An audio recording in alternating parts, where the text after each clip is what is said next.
Hello everyone! In today's video, I'm going to show you how to fix the Streamlabs connecting to chat issue in 2024.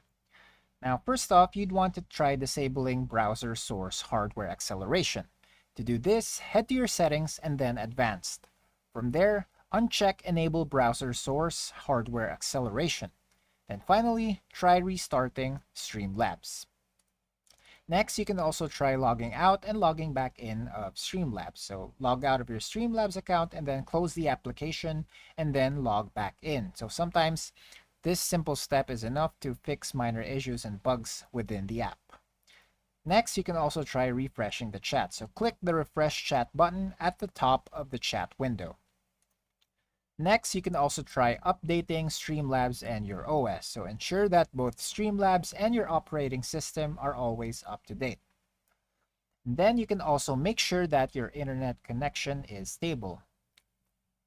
It's also worth trying to restart your internet connection in case it's encountering any other intermittent issues. And then finally, you can try re-authenticating your account. So sometimes re-authenticating your account can solve the issue. So log out and log back in to re-authenticate your account. And that's it for today. Thanks for tuning in, and I'll see you next time.